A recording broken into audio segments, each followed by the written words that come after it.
dutangiye episode ya mbere n'amagambo menshi dutangire California mu mujyi bita Los Angeles. Hey, filime witonze. Hey, jambo kurindi sibyo nuko dutangiye filime. Hari zazaga n'imodoka ubona ko ari za gisirikare. Abana bunda barakwikira, babyita kuzikwikira nk'uko umuhinza kwikira isuka. Bunda bari gushyiramo za magazini. Hano umusirikare ufite agafoto kari ubona kari famiye umugore n'abana ni mukaragi hano. Hey, ni DJ Felix. Filime. Uwo mwana ngana ate? Turns 3 tomorrow. Ejo suzuza imyaka 3. Birthday cake on me. Ewana, keke ya anniversaire ni ngiye wiriho nzayishyura. Remember the way I felt on my first strike. Tibuka uko natekerezaga bwa mbere nanjye natakanja kuri mission ya mbere. Buri musirikare agira mission ya mbere abafitemo ubwoba. Don't worry, man. Ntugire ikibazo mwana. Used to it. Uzabimenyera. Bigaragara ko uyu mwirabura ari ubwa mbere agiye kuri mission. Atuzabimenyera natwe ama mission twagiye tujyaho ntabwo byabaga byoroshye. Bisa nkaho bagabye igitera ahantu runaka. Bimeze bite? Uko tugatangiye. Ni kuri BTN TV ya televiziyo imwe icyo itunganye. Uzajya muzisanga. Meza bite? Kubera saa 9 kwi. Going in. Twinjiyemo indani. H2 going in. Ubwo ni kuri ediko tababwiye kwituma natwe twinjiyemo indani. Tugana ku biro bya FBI aho bikorera. Baba bari kubyumva abana niba bagiye kuri misiyo bano babakurikiranye kwituma naho. Bana binjiramo indani. Baba bambaye n'udukurura amashusho. Rebe filime. Za filime zisobanuranywe. Discipline ubwenge n'akantu ka kinene ko nikabura. Bebe. Remember. No body bags. Mwibuke nta mirambo dukeneye. Nta mirambo dushaka. Bisa nk'abana basirikare bagiye kuri misiyo. Abo batumye basabye kubazana ari bazima ntabwo bashaka ko babica. Nta mirambo bakeneye. Bano barariba. Steve, what's happening? We're losing feed. Tutangiye kubura amashusho. Bano bambaye kamera bano basirikare bagenda bambaye na kamera ku buryo bafande basigaye muri office bari ibintu byose biri kuba. So we're going in blind. Bisa nkaho nta sinyari. We still have audio. Okay, turasigarana amashwi gusa. Babuze amashusho ariko barasigara bakominikana ku itumanaho ry'amashwi. Mukomeze mukende. Komeza imbere. Stay on team lead. Mukomereze aho twabwiye guca. N'aba FBI. Some chatter. Komeza imbere. Baby. Accelerate pace. Hey, bana barabanza bigabanyamo. Mukati buryo bano bari kubayoborera kuri blueprint cyangwa se ku gishushanyo mbonera. Babayobora. Mukati buryo mugire gutya. Mukomeze muri corridor. Stop at staircase. No, muhagarare kuri escalier. See the staircase. Escalier turi kubona. Staircase shows on the blueprint. Are you? Hano kuri blueprint dufite se ko escalier turi kuzibona. On the staircase. Hano na escalier turi kubona kuri teri. Bisobanuye iki? Things are getting closer. Bisobanuye ko turi gusatira. Menya kubo. We should abort. Iyi misiyo reka tuyihagarike. Sense. Cyo nubukora iki? Sir. Ku gishushanyo mbonera bari kubona ko abasirikare bari ari escalier, mu gihe abasirikare bari kuri field cyangwa bari kuri teri na escalier bari kubona. Hey. I repeat, may I have your authorization to proceed, sir? Ndasubiramo ese mwanyemera gukomeza arasaba authorization proceed. Uruhushya rwo gukomeza. Proceed mukomeze. Bimeze bite? Authorization to proceed. Uruhushya rwo gukomeza muraruhawe over. Mukomeze imbere. Gatururi. Kumba aho bari akagabo kabumvishe. Aho bari akagabo kababonye kuri radari zako. Karababona ni muri ya nyubako barimo. Kahita ko kuri telefone. Dore kagabo kariyo. Kuri telefone. Telefone. Kagabo kishushanyije ku mubiri gafite amatatuwaje nka ya Papi Valence. Papi Valence baragira amatatuwaje menshi. Uko mutamuzi. Sinzi uburyo bangezeho. You said I'd be safe here. Kandi mwambwiye ko hano nzaba ntekanye. No time for that. Nta gihe cy'ibyo mfite. Muri kuri telefone. I'll do what I have. Ngiye gukora icyo mfite gukora. N'umugabo. My wife and son. Make sure we get my pay. Gusa umugore wanjye n'umwana muzamenye ko amafaranga yanjye muzayabaha. N'umugabo bana bashinzwe umutekano. Muzana babwire ko nabakundaga. That my work was for them. Ndetse kakazi kose nakoze ari bonakoreraga. Umugabo uri hano basirikare bagiye kugera ba FBI cyangwa abashinzwe umutekano. Baravuze ati ngewe amafaranga yanjye muzayifamiye yanjye. We need him alive, no matter what. Uwo mugabo tumukeneye ari muzima uko byambera kose. Turakumva. Uwo mugabo FBI mukeneye ari muzima. Muri inzego zishinzwe umutekano yo hemukiye igihugu abagukeneye uri muzima kurusha uri umurambo. Kugira ngo bagukuremo n'amakuru nyine y'abandi mwafatanije muhemukira igihugu cyamuhungabanya umutekano. Kurusha uko wapfa bagenzi bagasigara bitegembya tutabazi naho baherere. Umugabo afata telefone ye ayishyira muri micro onde kugira ngo telefone ayice n'amakuru ayirimo bayabure ayishyira muri micro onde. Babwire binjire. Blow the door. Cyangwa uturitse reba filime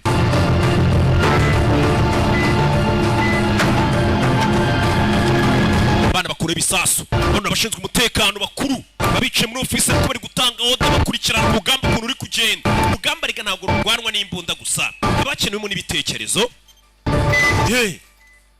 umugabo arabanza asoma kuri duniya yote icyakiyewe bagiye kugeraho kingwa kuri duniya yote basi nimba ari n'igifatwa bagifata icyanyweye duniya yote bibaze gufatwa utananyweye duniya yote bakagufatana inyota turitse hano nshinzwe umutekano abana babariciye shyira imbunda hasi umugabo telefone yari kuyiteka muri micro-onde ari kuyishyushya kugira ngo ishwanyagurike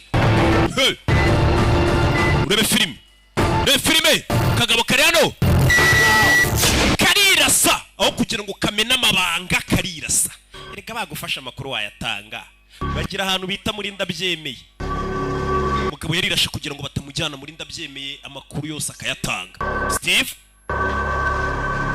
ubuse naba nagufashe ntumpa amakuru nagufu Steve umugabo bashakaga ari muzima rirashe bimeze biti uwo bashakaga ari muzima rirashe iyi ni episode ya mbere bakise Cypher izi ni za filime z'ubwenge narababwiye ngo byahishwe injiji bigayishurirwa abanyabwenge dore ni izi filime rero z'ubwenge rukimbazanira bimeze bite izi filime usanga ku Gasobanuye films.com iyo ni website ujye ukishyura amafaranga yawe make uva kuri Netflix bira bintu se nabayireba muyireba ariko made in Rwanda bari ibintu by'ubwenge ni nka kuri iranayirenze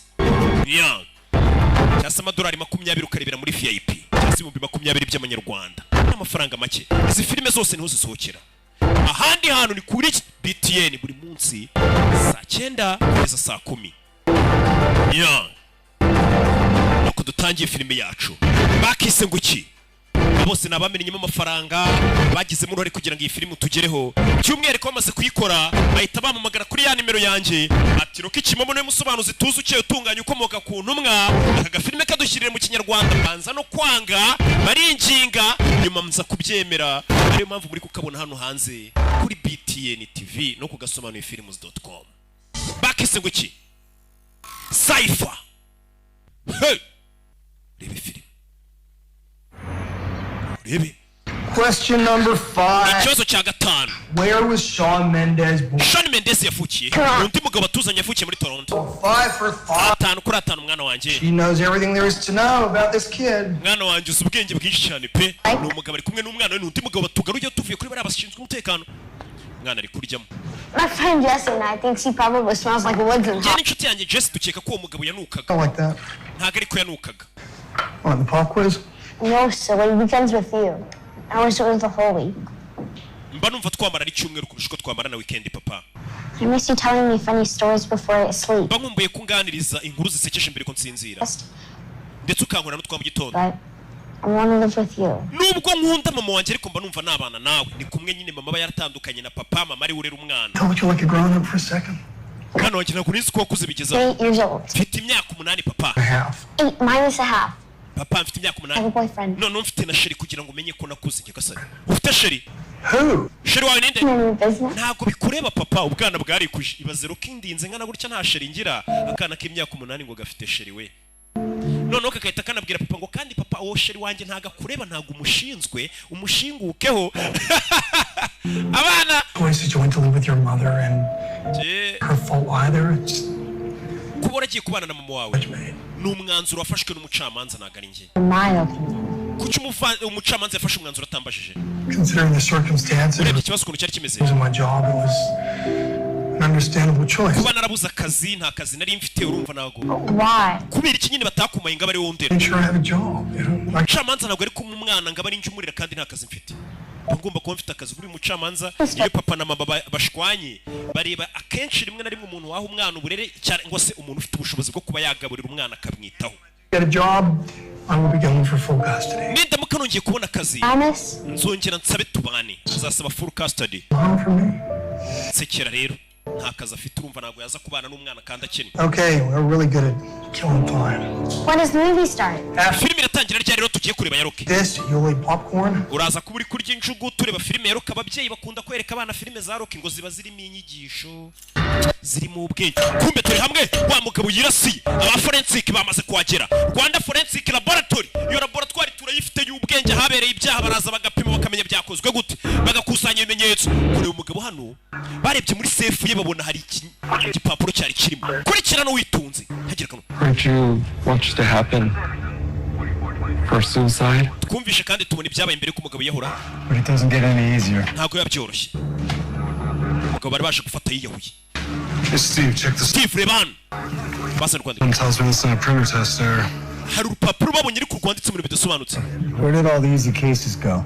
ibirego byoroshye ntabwo bikibaho You think it is? urakeka ibi ni ibiki n'urwandiko babonye No idea. It's strange. biratangaje n'abakuru ofisi barumva It's got Chinese, urupapuro Latin, wagira ngo ni igishinwa ni ikilatini numbers. imibare Circles, inziga prefix, hieroglyphe random shapes, and random. ndetse n'ibintu bidasobanutse bizengurutse iyo ni code I can send an email of it to you. reka mboherereze email Let's not risk a security breach. oya kugira hatagira n'umuntu uduhakinga bikangiza umutekano ibyo bintu mwibitwoherereza The ability to interrogate Our suspect. uwo twakekaga ntabwo twabasha kumufata safe. I'll send a forensic team down. ngiye kohereza ikipe ya forensic zipima ibyo bintu bipakire bari ibizanaho kugira ngo mubyohereze kuri email buriya ntiwamenya ibyazo Sir, we don't have anyone in-house capable of deciphering something like that. muri kano kanya nta muntu dufite Correct. wakora wabasha kuba yakuraho kode Someone. hari umuntu nzi ubona biriya bye bifite ukuntu byandikiraga amakode I served as a military cryptanalyst a while. hari cryptanalyst twakoranye Say, ndetse muri iyi minsi yavuye no mu kazi yakoreraga NSA family, best cryptanalyst I know. niwe cryptanalyst wa mbere nzi wigeze ubaho ba bantu nyine babona nka kuri ibyo byandikiye mu makode mu bintu bidasobanutse by'urushishyo we akaba yazi izo kode akaba yazivumbura akamenya bashakaga kuvuga iki Full report on him on my desk. umuhamagare nonaha Eyes on that document. iyo dokima mu masaha abiri aza kuba yifite hari uwo bavuze ngo uzi ubwenge cyane mu bintu byerekeranye n'amakode kuko mwahisha ibintu mukabyandika amakode kose uwo mugabo ibintu byerekeranye n'amakode arabizi ku buryo ngo nibyo bintu yakoraga cyane yabayeho umusirikare barakwereka hano hari umugabo waje kureba filime n'umwana we baje kugura amatike tugiye kureba filime yitwa Saifa bari ibintu bimeze nk'amakode deciphering ni ugukuramo izo kode Cut. What's with the new number? nimero yawe yabaye iki ni umugabo uri hano I'll be pretty easy to remember. Hey, what's happening? byagenze biteze hari uwamuhamagaye Kind of in the middle of something. hari ibyo nari ndimo Gonna mean wait till tomorrow? ntabwo wategereza ejo se hari umugabo uhamagawe hano yari ari kumwe n'umwana we kurikira filime I understand. ndabyumva Okay, I'll get back to you. Just give me a couple minutes. okay mu minota nk'ibiri nze mpite nguhamagara uyu mugabo arahamagawe uyu mugabo ni muntu ki hey ari kumwe n'umwana we bari baje kureba filime yasobanuwe na Rocky ababyeyi urabaza ukuntu icyo kintu bakitaho It's okay, Dad. bimeze sa papa cye nungireye ikibazo So sorry. tubarire umwana wanjye There's good news. ariko hari amakuru meza It's nyine could lead to a full-time job. This thing. bino bintu bishobora gutuma mbona akazi gahoraho Love that. kandi umucamanza mbonye akazi yazakuma nkakurera And it may not lead to a full-time. nyine ni akaraka bagiye kuma ariko gashobora gutuma bampa n'akazi gahoraho Yeah. sibyo So we can see the movie tomorrow. rero filime twari tuje kureba reka tuzayireba ejo Why school tomorrow? ariko ejo urabizi nziga What are you studying tomorrow? ejo uziga iki imibare Well, missing 2 hours of school is not going to keep uzasiba amasaha abiri ishuri tujye kwirebera filime getting mathematician. imibare urabizi ndayizi That's still no problem. nzayigusobanurira nyuma ejo uzasiba ishuri tujye kwirebera filime umve papa So what are we going to tell the school ku ishuri rero turababeshya iki when you have a court appointment? babwire ko mu rukiko baduhaye randevu tujyeyo ubeshye ku ishuri umva papa ariko I'm studying at school. umva papa ukuntu ari kubeshya umwana ngeje umwana azasiba ishuri abesha abarimu ubundi bajye kwirebera filime ya Rocky ababyeyi rero namwe Will Scott's file, sir. ibi ni amadosiye avuga kuri Will Scott We contacted him. He's currently. bamaze kumuhamagara ari mu nzira ajyayo wa mugabo bari bakeneye gusa ubwenge mu byerekeranye no kuba kode kumbe ni wa mugabo uri kumwe n'umwana we batangiye kumwigaho n'abashinzwe umutekano yitwa Will Scott Willy dore umugabo nguyu ibyo bagiye gufata basanze bifite inyandiko zanditswe mu buryo bw'iba Will Scott. banyita Victor nitwa Will Scott Okay. twari tugutegereje bari bategereje umunyabwenge kureba ahantu aje abashinzwe umutekano bapanuye Character combinations I've never seen before. bino bintu ni ubwa mbere mbibonye pe How many hours is it gonna set? biragutwara amasaha angahe kugira ngo bisobanukirwe I'm afraid this is not a 1 or 2 hour iyi ntabwo ari operasiyo yatwara isaha days. biratwara iminsi Take this back with me to analyze it further. birabanza Not proper protocol. But I can check. Hold on. uretse mbanze mbaze boss yaravuze ngo nabitahana mu rugo nkajya kurara mbyigaho baramubuza ati uretse tubanze tubaze kuri office waravuga ati nabitahana bino bintu nkagenda nkabifumbura nkamenya ibyebe aya makode byandika Agasobanuye iki byandikira acunga bangara hari ibyo barimo arabacunga bose bashinzwe umutekano uyu mugabo arangije kuri telefone ye aya madosiye nibanga cyane bari baza no kuyohereza kuri email arayafotora arayabika n'igipapuro cyanditse mu makode umugabo turingara gifotora akabibika ibintu bitemewe. Sir, you're on speakerphone. Uri kuri speaker loudspeaker. This is Robert Martin. Scott ravugana Robert Martin. Jumping on board in such short notice. Urakoze kubisubanguka tukigwamagara. The NSA. I've reviewed your file and based on your nirengagije cyatumye kurukana muri NSA. are the right man for the job. Nabonye rero mugabo kwirekana kazi. So it's a pleasure to have you on our team. Ndetse n'ibyishimo ko tugufite mu ikipe. This document is extremely sensitive and I cannot allow it. Iyo document ufite mu ntoki nagomba gusohoka muri inyubako. Swept the entire premise. Paka forensic bamaze kureba iyo nyubako yose ko nta kindi kintu kirimo. Nta kiyo dosiye twayigwa ngo yitahane. Bamaze kuyifotora muri telefone ye. Start tomorrow morning. Ejo mu gitondo uzatangira akazi. Ibyo bipapuro uzabisanga ku kazi n'ibindi byose ukeneye. Basore. Code. Whatever. It's code. It's extremely important. Ni ingenzi cyane. Objectives. One, keep it in our hands. Icyo gipapuro kiguma mu maboko yacu. Give this man whatever he needs to crack this case. Ndetse uyu mugabo mu icyo akeneye cyose kugira ngo asobanukirwe ibyerekeranye n'iyo code. Oversee the transfer documents to the library. Reka ngende ncunge kari amadosiye bayazana. Just keep an eye on this crypto analyst. Oya ahubwo ukomeze ucunge crypto analyst wawe. Uriya musore nyine bahaye akazi ugiye kuba yaza akareba ibyo bipapuro birimo code bisobanuye iki. Ibipapuro barabimwambuye byohereza kuri EP1 ejo mu gitondo azajye mu kazi. Gusa umugabo yabifotoye yagiye abireba muri telefone ye. Ibi bintu ntabwo byari byemewe aba yari amabanga basanganye ibyihebe leta itarasobanukirwa n'ibiki umugabo arayatahanye. Ibintu atari yemerewe abashinzwe umutekano baracyari guswipinga ahabereye icyaha. Sasa uyu mugabo ari hano ni wa mwirabura twabonye afite umwana ejo uzagira isabukuru ari hano kugira gutyo yumva icyombo cye kiri gusakuza. Icyombo kiri gusakuza komeza kwigiriza hano bamenye inyubako basanzemo iki cyebe kidasanzwe cyangwa se amakuru bari guhiga. Yumva mu nyubako mu gikuta hari biri kujwikira byangiza frequency y'icyombo. Everything okay? I need to have Nama ngene inyundo. something inside the walls. Bisa nko hari ikintu kiri muri ibi bikuta. Zana inyundo sha. Bano basirikare barazitwaza afata inyundo. Urebe ni mu gikuta mindani. Kubisama baraturitse bose cyewe agikubita muri cya gikuta. Aho bya bipapuro byari biri ibintu byose haraturitse. Nyagasani n'abashinzwe umutekano. Gusa uyu mugabo bamutweretse ngo n'umuhanga. Bamwita Will Scott. Ni yari muri douche ubona afite ibintu ari kwandika by'imibare n'umunyabwenge avuga atari kuzira code zabiriya byihebe akandakana kare ukagira ngo ari mu ndege zisobanuye iki. Hey, sweetheart. Bite sweetheart. Hari turika ryabaye kuri televiziyo. Tomorrow. Don't want to really seek Byabanga ryanjye nawe ejo twari kuzajyana kureba filime. and get this message for you. Bibaye ngombwa ko message nyuza kuri mama wawe. Listen, I'm gonna have to cancel. Ibyo kureba filime ejo turabihinduye kuko ejo bambwiye ko aribwo azatangira akazi. Things got a little crazy. Ibintu hano byabaye ibintu by'ubusazi. But we'll reschedule. Tugiye guhindura gahunda yo kujya kureba filime ya Rocky. I'm really sorry. Kandi umbabarire mwana wanjye. You. Ndagukunda. I'll talk to you soon. Tuzavugana vuba. Sibyo message yoherereje mama w'umwana kuko umwana nta telefone agira. Mama w'umwana ari hano yakiriye ubutumwa. Bakize Saifa. Kando hano Nodi. Hey, sweetheart. Bite sweetheart ni papa. Listen, federal secret. Ibyerekeranye na ryabanga ryanjye nawe ejo umwana agomba gusiba ishuri bakajya kureba filime. Umwana wanjye mama itajugunya telefone ariko umwabyeyi baba barashwanye. Wo yarinde mama. Ni umuntu wari wibeshye nimero umva kubeshya. Kwa kunda abyeyi baba barashwanye buri umwe akajyangisha undi umwana. Mama ye ni indaya. Yahura na so ni indaya. In East Los Angeles. Burasirazuba bwa Los Angeles. The FBI were on the premises as well as what caused the FBI yari yatatse haturitse.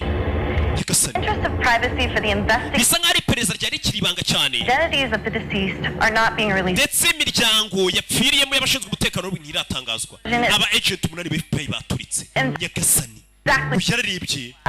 Weye niwe wenyine wafotoye cya gipapuro. Bivuze cya gipapuro cyahiriyemo. Hamwe yasize afoto y'igipapuro aba agent bari bakirinze bose bahiye baturikiyemo wenyine niwe wabashije kugisigarana yise giprintinga muri muri iryo joro ntiyaryamye amenye ubundi zikode za biriya byihebe bitumye abashinzwe umutekano baturika bose zisobanuye iki igipapuro kiraraho amenye byifashe bite ajya kuri za kode atangira kuzikuramo nyine agenda asobanukirwa ni ibiki hari abantu bandikira mu makode ku buryo utamenye ni ibiki bavuga buriya n'abantu baziranye cyane hari ukuntu baganira ati bwombo shaka dafi we ubwo Kadafi akamenya ni ibiki bijya mbere we na Savimbi na Jamari bwombo baba bazi ibyo ari byo ibyo niyo makode rero iyo bwira ari ibye biri gukoresha ayo makode agire kavuga ati izo bwombo zisobanuye iki zabo bahungu ayo makode amaze gukora hari izina yakuye muri ryitwa ngo Jimmy Gordon n'imibare yindiri inyuma muri ya makode yakuyemo izina ryitwa ngo Jimmy Gordon. The ATF report just came back. They found embedded explosives hidden in the building. Raporo iravuga ko babashinzwe umutekano bacu basanze hari ibisasu byari biteze mu gikuta imbere. Every inch. Kandi hose bari bahasatse. They loaded a false room C4 and detonated it remotely. Hari igisasu cyari giteze mu gikuta. Muri cya cyumba tutabonaga hano kuri map cyangwa se kuri blueprint. Here, they knew. Umbabarira ibyo bintu bire bitandukanye map na blueprint. They knew this day was coming. Bisa nk'ibi byari bizi ko uyu munsi uzagera. Long time ago. Byari byarateguye icyo gisasu na mbere. Bizi ko tuzaza. Hano ruri kuri chat. Important, Andre, ibyo bintu urimo birihutirwa koko ni ingenzi. Text from Rao. Rao aranyandikiye. He and Agent Carter just arrived at Steve Vilker's house. When Agent Carter bagiye kubwira umuryango wa Steve ko umugabo wabo yapfuye. Ni wa mwirabura. 8 families to answer to. Ngo ni imiryango 8 isigaye yo kujya kubwira. Blame yourself. Abashinzwe umutekano 8 ba FBI bapfuye kujya kubwira famiye zabo ati bene wanyu rero bapfuye biba bigoye. We have to blame ourselves. Aya makosa na yacu reka tubyishyireho. Abashinzwe umutekano. You know why? Uzi impamvu? Because there is no one else to blame right now. Muri kano kanya nawundi twashyira iki cyaha cyabaye. Responsible for this. Paka tumaze gufata abaginga batumye bagenzi bacu bapfa. Right here in this room. Hano muri iki cyumba ibintu byose bariho bihagararira. It's on us. Amakosa ari kuri twe kuba tutarafata abagizi ba nabi. Gasani bene wabo bapfuye bakoranaga. Now where are we at with this suicide victim? Uyu mugabo wiyahuye rero tubanze tumenye ibye. Nta bimuranga. DNA samples. Bari gupima DNA sample woherejeho forensic hano mu Rwanda bikigo bita Rwanda Forensic Laboratory gikora ibyo bintu gipima kikamenya uwo muntu wapfuye yarinde yishwe n'iki bagapima DNA bakamenya suwe mufitanye amasano n'uyu muntu. Identity is the only piece of this puzzle we have left. Katururi bakorera Kacyiru garakeye uyu mugabo ariko muri bya bipapuro ya makode ya bya byihebe abashinzwe umutekano wa FBI yo irizibira ikira gipapuro nta niyigifite kuko cyahiriye muri yanzu yabonye izina ryitwa ngo Jimmy Gordon isura yiriho akomeza gukurakinga zino code agenda reba n'iki n'umutari cyane ni umuhanga buri muntu abafite ikintu ashoboye. Gonna be late for work. Uraza gukererwa ndakererwa ku kazi mwana wanjye banguka. Ni mama ni umugore wa Willy Scott. It's not like I'm old enough to spend 2 hours to put makeup on yet. Akana kari hano. Mama ze gukora amagomba kwitera makeup one. Right, smart mouth. Kana ufite umuntu ufite ubwenge gafite utugambo kavuga ukumva. Kana gafite imyaka 8. Scott called my desk. Willy Scott yamamagaye. Call him back. Sounded urgent. Numvaga byihutirwa ngo muhamagare. Willy Scott bari bagiye kumuha akazi hano aze nyine abafashe kumenya ibikira gipapuro gisobanuye iki. None icyo gipapuro cyahiriye mu nzu. Ariko ni wenyine gisigaranye uko yari yagifotoye. Gusa yagifotoye bitemewe. Yamagaye hano. Uyu niwe wari umurangiye akazi avuga ati hari umuntu nzu urenze. Umve. You okay? Meze neza. I'm fine. Meze neza. Saw the explosion on the... Nabonye icyaturika ryabaye ku makuru. I'm sorry about your men. Wihangane ku byabaye ku basore bawe. Crazy. N'ubusazi mwana. Listen, you know, an hour earlier I would have been there. Do you know who's behind? Iyo nanjye matinda gatuna ari guhiramo. No, yeah, we're still working on it. Ikirego turacyagikoraho. That document went up with everything else in the warehouse. Cya gipapuro cyari kiriho kode z'ibyebe cyahiriyemo bivuze ngo ntabwo tukigukeneye mu kazi ngo uzudufashe kumbi igipapuro yagifoto yagitwaye. I need to ask you a favor. Hari favor nshaka kugusaba. Well, now is not the time. Ntabwo ari cyo gihe kunsaba favor. Don't take much time and it's really important. Ntabwo biri butware igihe kinini mfasha. Okay, shoot. Sawa uyu nawe yahoze akorera I leta. don't have access to the system anymore. Urabizi ntabwo ngifite ukuntu nagera kuri system ya leta. Gordon. Ndagira ngo ndebere izina ry'umuntu bita Jimmy Gordon. Corporate. Nawe se n'umufatanya cyaha. Uramushakira iki? Can't really tell you anymore. Ntabwo nakubwira icyo mushakira. Would you please run the name for me? Iryo zina rishyire muri system yanyu nka leta umenyere Jimmy Gordon akora iki. amazina yacu baba yafite. I'll run it through someone else. Nimba utabinkorera ndareba undi ubinkorera. Stop. Nikira hariko. You know, let me see what I can dig up. Okay, reka ndebe n'iki namenye kuri iryo zina. Okay, Jimmy. Yitwa Jim Gordon. Jimmy nyine Gordon. Gordon araryandika. Uyu yabifumbuye bikuye kuri cya gipapuro ariko n'ubu narabwira FBI ko cya gipapuro yari yagifotoye cyangwa se ko yatangiye no kuba yakwinjira muri zira kode z'ibyibi ntago arabibabwira ariko bikora ku giti cye. Urebe filime bano uyaza kumurebera iryo zina bita Jimmy Gordon ni muntu ki. Akana kagiyeho barebera filime gategereza papa karamubura. Mama yabyumvishe yanga kubikabwira kwa konda ababyeyi nyine mushwana mugashaka kwangisha umwana buri umwe uruhande rwe. Usibyo naga ari byiza imico mibi. Umugabo mu nzu urabona ko ari imicupa rya duniya yote. Duniya yote ifite mutombora. Gura icupa rya duniya yote. Barimo na tombora. Ko sirimwe afite menshi. Ujye ureba mu mufuniko mbere yo kujugunya umufuniko ushobora gutsindira televiziyo. Amagara, amatelefoni ibiki byose. Mwana hano yafashe amatike yo kureba filime arayaca papa yambeshe ngo turareba filime za Rocky. Umwana wawe kumubeshya filime ya Rocky mubyeyi ujye ubyitondera bishobora gutuma umwana kuzinukwa. Hey, what'd you find? Ngabonye iki? Your man, Jimmy Gordon, was a respected banker. Yari umuntu ukora muri banki bubaha. 50 years old. Yari umuzungu. From Arizona. Keza. Clean with no criminal records. Born nta cyaha afite. And dead 2 months ago from cardiac arrest. Yapfuye amezi abiri ashize yishwe n'umutima. That says here a heart attack took him out. Baravuga ko ari umutima wamwishe. Do you have an exact date? Wambwira amatariki neza yapfiriye Jimmy Gordon. August 16th. Kwa munani tariki 16 2020. Neza neza. Wambwira umugabo wari we. Yakoraga muri banki. Wiri. Izina rya mbere yabonye muri ya kode ya bya byihebe. Izina rya mbere yabonye muri yitwa Jimmy Gordon n'amatariki igihe yavukiye. Yari yabonye izina ariko hari imibare yanditse imbere. Umugabo yapfuye muri August kwa munani. Tariki 16 2020. Arabanza ashyiramo akadomo hano. Kwa munani tariki 16. Inyuguti ya Z iri hano isobanuye iki 2020. Jimmy Gordon ni muntu ki? Kuki izina rye ryari riri muri kode y'ibyihebe? Gashize amezi abiri apfuye. Uyu mugabo atangiye kugenda yinjira muri kode z'ibyihebe. Izi ni za filime z'ubwenge zisaba tuze hano dutwike turya isi. How you feeling? Urumva umeze ute? Like everyone else? Abandi bose. Bababaye n'aba FBI. Sir, who was your source for the warehouse tip? Ese ni ndogwaye amakuru hari ahantu twasanze kiriya cyihebe. You know I can't share that, Kurt. Ntago nakubwira wampaye amakuru. I have to protect my source. Bagomba kurinda source yanjye. Ahantu yakuye amakuru. Ubundi nta munyamwuga ujya uvuga ahantu yakuye amakuru. 8 agents. Aba agent 8 bapfuye. We're my family too. Nanjye bari famiye yanjye.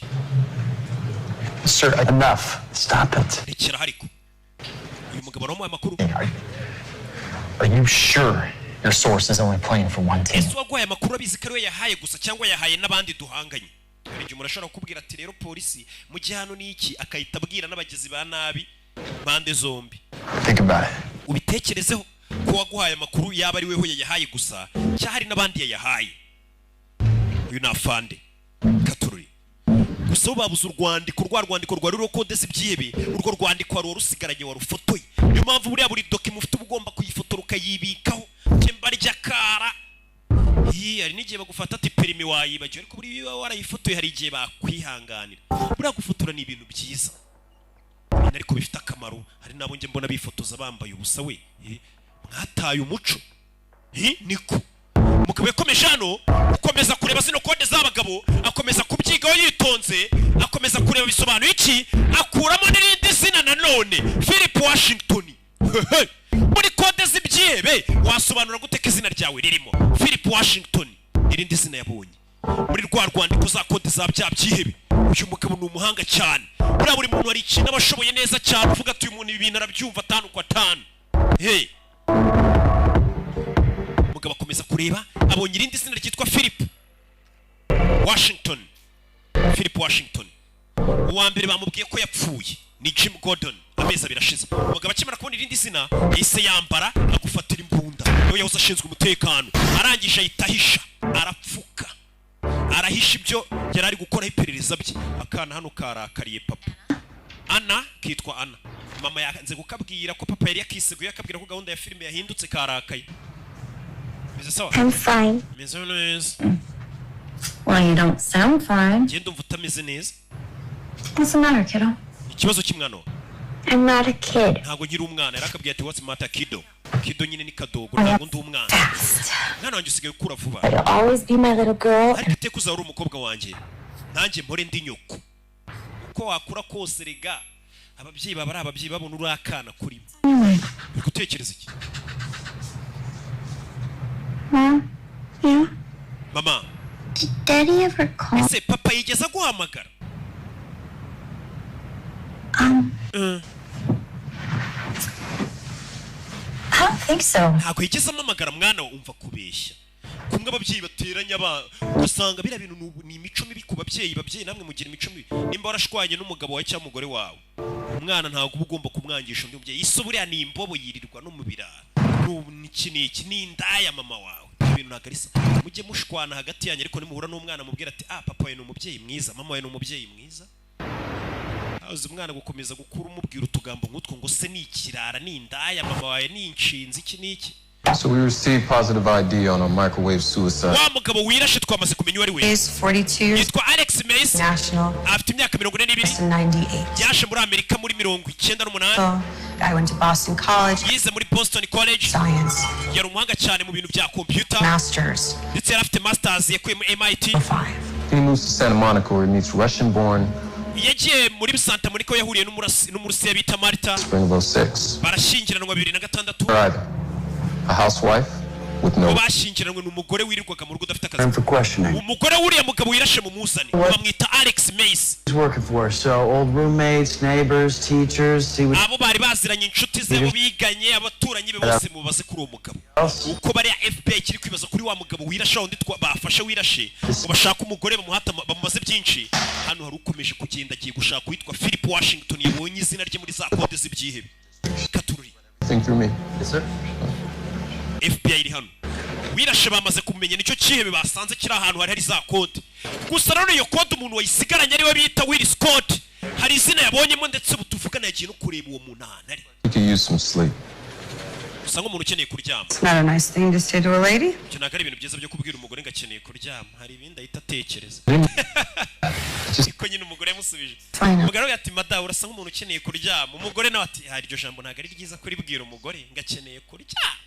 I mean it. Aryama iwanyu. Kurt and I, we can keep things moving. Jya kuruka njye na Kate ibindi turabyitaho. Acaho.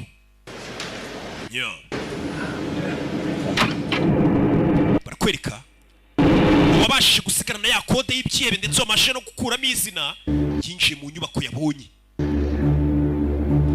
Iryo zina yabonye ryitwa Philip Washington. Ahatuye ngo ni hano umugabo yaje kumureba. Yanze kubibwira FBI, yanze kugira umuntu numwe abwira, ari gukora ku giti cye. Kura y'imbunda. Bamwita Will Scott. Katururi. Hey. Wabonye filime nyinshi z'ubwenge narababwiye ngo filime zitari mu ubwenge zidasobanutse. Izo filime ntabwo uzumva roki nazifashemo. Baranzi ngewe ariko. Sibyo? Kandi none za filime ugomba gusobanukirwa ijambo kurindi bavuze ngo iki ari za filime basakurizamo nimusobanukirwe. Izi filime kandi uzisanga ku gasobanuyefilms.com ni website.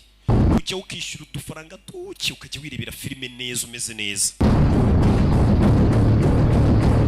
Umugabo yinjira mu nyubako. Ibaza izina ibyebe byari byarahishe muri kode. Wowe iryo zina warimenya ukajya ahantu iryo zina rituye.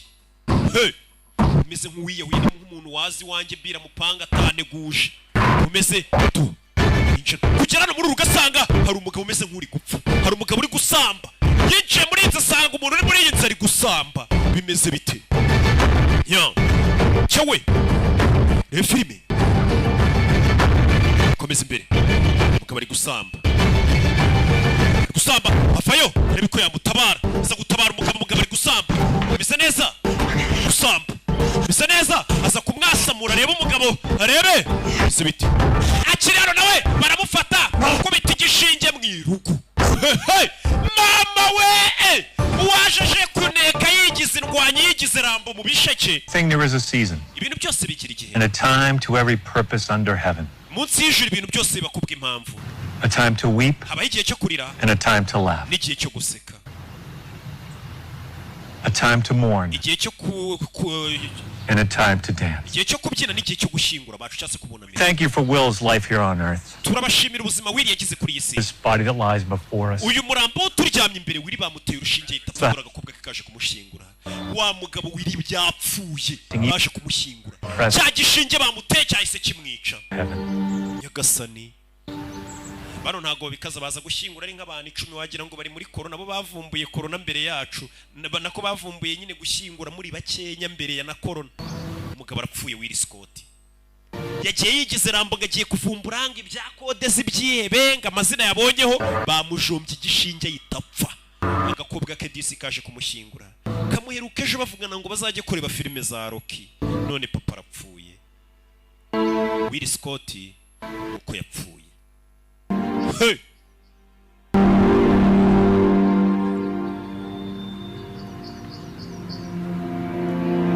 Katururi meze bite? umugabo yapfuye dore ngo yari umuhanga mu byerekeranye no kuba yamenya kode z'ibyihebe. bivuze ngo cya gipapuro cy'ibyihebe kiracyahari. isanduku bayisize hano ngo araba bagomba kuza bukeye bakayigira iki n'iki bagashingura bikarangira bagashyiraho na beto bakubaka neza. niko bigenda. telefone irasona. telefone hano yarasonnye. urebe filime witunze. abavuye gushyingura telefone hano yarasonnye. bimeze biti. urebe filime. telefone yarasonnye. kumbe ni wa mugabo wirara cyari mu isanduku. umugabo mu isanduku ni muzima we. nibwo agikayuka telefone yaramukanguye. umugabo bamushinguranye na telefone. Surprised you're still alive. utunguwe no kuba ukiri muzima sibyo? Hey! Who is this? Ninde tuvugana? Who the hell am I? Ese ndi hehe? One question at a time. bazi ikibazo ku gihe cyacu. You know where you are, Will Scott. Will Scott ndabiza ahurura hasi. umugabo ntago arapfa ubwo bamushyinguye ari muzima. cya gishinge bari bamuteye bigaragara ko wapfuye nyuma ukaza gukanguka. All your questions will be answered in time. ibibazo byawe byose biraza gusubirizwa igihe. Now, follow my instructions and everything will be... kurikiza amabwiriza yanjye uraza kumera sawa. Instructions? ayahe mabwiriza? What are you talking about? uravuga ibiki? urebe. What the fuck is going on? sini ibiki bijya mbere. munkuremo hano umugabo ari mu isanduka ari rusororo mu masaha y'ijoro famiye yamusize mu gitondo we. umugabo ari rusororo. tuza Will. Not the time to get agitated. icyo gihe cyo gusara ngo ukoreshe umwuka mwinshi.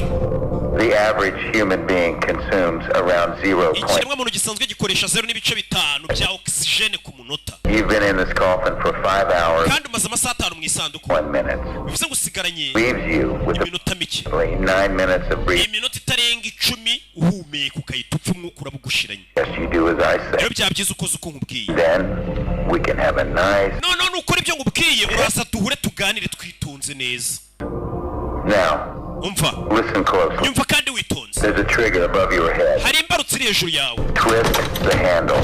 yihindukize ni nka serire. Push. nurangiza usunike. umugabo arahindukiza arasunika rusororo mu masaha y'ijoro. umugabo avuye mu isanduku famiye yamushyinguye n'abandi bose bari bamuzi. Hey! ngo bari bamuteye igishinge ku buryo bagupima bakabona wapfuye ariko hari amasaha ari buze kugira ugakanguka. Buried me alive. wakinguye ndi muzima rusororo. wakigurye gufushe. I want to know what's going on. ndashaka kumenya ibiki bijya mbere. I'm on your side. kandi ku ruhande rwawe. That you put me in there. kandi wankinguye. Said that. ntabwo navuze ko ari njye wagushyinguye. Well, if you didn't, who did? nimba utankinguye ninde wankinguye? Okay, tell me who you are. ubundi mbwira urinde. Me in the coffin to begin with. mbwira n'umugingo wanshyize mu isanduku. And you're asking the wrong question. uri kubaza ibibazo bitari byo. Reasonable question. ndi kubaza ibibazo by'ubwenge. You were dead. wari wapfuye. And I'm offering you a new life. none ndi kuguha ubuzima bushyashya. Meet me and I'll explain everything. ngwino duhure gusobanurira buri kimwe. hehe. There's a black car parked across the street. hari imodoka y'umukara iparitse hakurya y'umuhanda yitwa niyuzuruka. imfunguzo zirimo imbere aho bakiriza. Hey! genda watsi iyo modoka uze duhure gusobanurira ibintu byose. Nyagasani. Hey! uyu mugabo yinjize mu bintu atazi yatangiye ngo yafotoye urupapuro rw'abagabo. Black Chevy. Black Chevy. 00. Chevrolet y'umukara. Black 007 iki niki. imodoka y'umukara irimo n'urufunguzo. ati nimba ushaka kumenya ukuntu washyinguwe ngwino ngusobanurire kandi ndi ku ruhande rwawe. bimeze bite? umugabo umugabo yatangiye ngo ashaka kumenya ngo kode z'ibyihebe, yigize rambo mu bisheke, bamushyinguye ari muzima, ashyingururiwe umugabo aramuhamagaye ati vayo, akingura imodoka. Afitemo n'ubwo bari kuzi kuva mu isanduku urusoro rumura akubwira ngo hari imodoka naguparikiye ku ruhande yatsuza undebe. Iyo modoka nge ntago nayinjira mu rugo igikundiro, ntago nayijyamo, ahubwo uyu mugabo aranatinyuka. Umugabo yinjira mu modoka, wari wankinguye shandi muzima. Umugabo yinjira mu modoka. Okay, I'm in the car. Urabizi imodoka nayigezemo. What next? Arakurikira iki? GPS on the dash. Turn it on. Iyo modoka ifite GPS, ikandeho yatse, imodoka irakuyobora. Part was it will. Where are you taking me? Imodoka iranjyana Be soon enough. uraza kubona ibihagije. Fucking coffin! Nibwo gikawuka mu isanduku. Damn answer! Basinyene ibisubizo, tuza. You arrive at your destination. Nugeraho ndi kukubwira. Make sure you get answers to all. Ibibazo byose ufite urabibonera ibisubizo. 32 minutes. Ufite iminota 32. Hello? Alo, ahitana mukupa. Iyi modoka ifite GPS. Iyi GPS irakuyobora ikakubwira ati komeza imbere, kata, genda, ikakuyobora mpaka ugeze ibirimo amerekezo y'ahantu.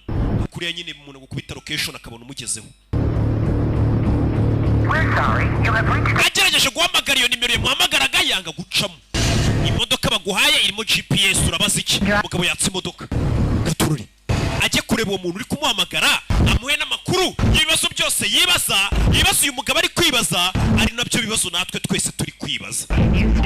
Imodoka irambwira ati komeza imbere. Imodoka irakuyobora ni za modoka nziza zigezweho na komwe mufite zimwe za kera. Mbabwira nzi ko muri bagenzi banjye. Akomeza imbere ikafite ubwoba. Muri metero 200 uhita ukata iburyo, GPS irakuyobora mugenda muganira. Harimo n'ijwi ry'umukobwa ari kuyobora. Arakata. Komeza ukata iburyo, arakata ari kuyoborwa na GPS yo mu modoka. Urebe filime. Umugabo ageze hano GPS arayizimya, ubundi ndajya he? Dore ngarayizimya, ubundi no muntu uri kunyobora aranjyana he. Ikigabo cyita kimuhamagara. Urebe filime. Kimuhamagara cyitaba, aragikupa ubundi umuntu umamagara, wari wankinguye ndamwitabira iki? Umugabo arongera aramuhamagara. Urebe, amuhamagaye. Telefone ayuza mu idirishya arayijugunya. Nyagasani yanze kongera kwitaba umuntu wari uri kumuyobora, GPS arayizimije, reka nitahire mu mahoro. Uyu mugabo nari mpamvu yo kumwitaba. Ibyo uriya mugabo uri kumuhamagara bivuyemo, yitahire mu mahoro. Atarajya kure dore ngo baramugonga. Agisuzugura itegeko ry'umugabo dore ngo baramugonga we. Utazacikwa na episode ya 2 ku munsi w'ejo. Izi ni za Mwami wacu Yesu Kristo. Neema, amani kutoka kwa Bwana wetu iwe nanyi katika jina la Yesu Kristo. Ikaze mu kiganiro Healing Jesus Campaign. Karibu katika kipindi cha Healing Jesus Campaign. Omwumva ni Apostle Ponsa Imana kuva mu ishengero Holy City of God Temple, Kenya, Nairobi. Mnayemsikia ni mtume Leopold Sabimana kutoka katika kanisa la Holy City of God Temple, Kenya, Nairobi. Mbere ko dutangira dufite ijambo ryo kwaturira hamwe. Kabla ya kuanza tuna neno la kukiri kwa pamoja. Kwatura amagambo agize indirimbo nshya. Ni kutangaza maneno anayounda wimbo mpya. Ni wewe ukwiriye kwenda igitabo no kumena ibimenyetso bigifatanije. Ni wewe unayestahili kuchukua kitabu hiki na kuvunja mihuri yake. Kuko watambwe ugacungurira Imana abo miryango yose no mu ndimi zose. Kwa kuwa ulitolewa ukakomboa watu wa Mungu wa kila kabila, kila taifa, no moko yose no mahanga yose ubacunguje amaraso yawe. Na nchi zote na lugha zote ukiwakomboa kwa damu yako. Ukabahindurira Imana yacu kuba abami n'abatambyi kandi bazima mu isi. Ukawafanya kuwa makuhani na wafalme wa Mungu wetu katika ulimwengu. Ni musi wa 4. Leo ni siku ya Alhamisi. Musi wo kubohoka. Ni siku ya kufunguliwa. Aho dukurikirana hose, mahali popote tunapotufuatilia, kwa jina la Yesu, ibyari byakuboshye vilivyokufunga bikubitwe hasi igitondo mu izina rya Yesu, viangushwe chini asubuhi kwa jina la Yesu. Tuvuga buri imbaraga zose zari zarakuboshye, twatamka nguvu zote zilizokufunga, buri mikorere yose ubupfumu n'uburozi, kazi zote za kichawi na kilogi ikubitwe hasi mu izina rya Yesu, zipigwe chini kwa jina la Yesu, bitsindwe mu izina, vishindwe kwa jina la Yesu. Yesaya 43, Isaya 43 murongo wa 18 na 19, 18 na 19, avuga ngo ibyakera ntimubyibuke kandi byashize mwe kubyitaho. Msiyakumbuke mambo ya kwanza wala msiyatafakari mambo ya zamani. Dore ngiye gukora ikintu gishya. Tazama nitatenda jambo neno jipya. Kigiye kwaduka ntimuzakimenya. Na sasa litakapokuja hamtalijua. Nzaharura inzira mu butayu. Nitafanya njia jangwani. Ntembeshe imigezi mu kidaturwa. Na mito ya maji nyikani. So iyo tuvuga ngo umuntu araboshywe, tunaposema mtu amefungwa, umuntu ashobora aboshwe n'ibihe arimo. Mtu anaweza akawa amefungwa na majira aliyomo, akabohwa n'ibintu yaciyemo, akafungwa na vitu alivyovipitia, alivyoviishi, akabohwa n'ibintu amazemo igihe, na akafungwa na vitu anavyoviishi kwa muda mrefu. Noneho iyo igihe cyawe kigeze cyo kubohoka, sasa na majira yako anapowadia kufunguliwa, ugomba kuanza gutera. Ni kwamba kuna hatua inatakiwa kwanza uipige. Ugomba kuanza kwibagirwa ibya kera. Ni lazima kwanza uyasahau ya zamani, ukibagirwa ibyo waciyemo, na uyasahau uliyoyapitia. Hari ibintu bya kera byabayeho. Kuna mambo ya zamani yaliyotokea. Hari bya kera waciyemo. Kuna ya zamani uliyoyapitia. Uhora wicira urubanza mu buzima bwawe. Na wewe huwa unatafakari na kujihukumu. Uhora wikondana, ntabwo ujya wibabarira. Yani wewe unajihukumu kabisa, huwezi kujihurumia. Ntabwo wibabarira mu buzima bwawe. Huna huruma maishani mwako. Ntabwo ushobora kubohoka kandi utaribabarira. Na huwezi kufunguka bila kujisamehe. Uhora wumva na makosa yawe. Yani wewe unajihukumu kwamba ni kosa lililotokana na wewe. Ni wewe uliyotenda. Nibyo byabayeho. Ni kweli yametokea. Ariko ibyarangiye byararangiye. Lakini ya zamani yamepita. Birengane. Hayo yavuke. Birengane ibyo bya kera. Yavuke hayo ya mambo ya zamani. Bireke bikubera isomo. Yaache yawe somo.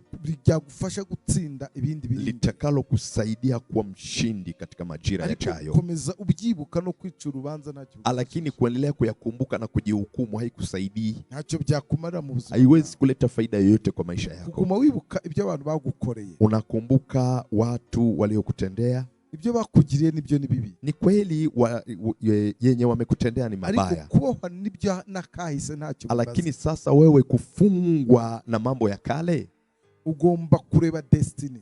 Ni lazima utizame mbele destiny. Reka mwibutse mwene data. Wacha nikukumbushe mwana wa Mungu. Ntabwo tugenda dusubira inyuma. Hatuendi tukirudi nyuma. Iyo tugenda tujimbere. Tunapokwenda tunaenda mbele. Kuki ukomeza kureba inyuma? Kwa nini unaendelea kugeukia kandi nyuma? Tujya mbele. Wakati tunaenda mbele. Iyo tugenda tujya imbere. Tunapotembea tunakwenda mbele. Kandi ni imyaka yongera ntigenda ikurwaho, igenda yiyongera iba myinshi. Na umri unapoongezeka si kwamba unaondolewa, unaenda ukiongezeka. Inyuma urashaka iki? Sasa uko nyuma unatafuta kwa nini? Ibya kera urabishakamo iki? Hayo ya zamani yanakuhusu nini wewe? Urabishakamo iki bya kera? Unatafuta nini huko kwenye historia ya zamani? Ibya kera we kubyitaho. Ya zamani usiyajali. Ibyashizeho kubiha agaciro. Yaliyopita usiyapee zamani. Esheke wagize ejo hashize. Yani kule kufeli wewe uliko kupitia. Kimwaro wagize ejo hashize. Aibu ulioipitia. Nibikwafekte uyu munsi. Yani yasiku-affect leo. Uyu munsi wajya ngo birongera bimere nka bya indi by'ejo. Uendelee kusema yatarudi kama yale ya zamani.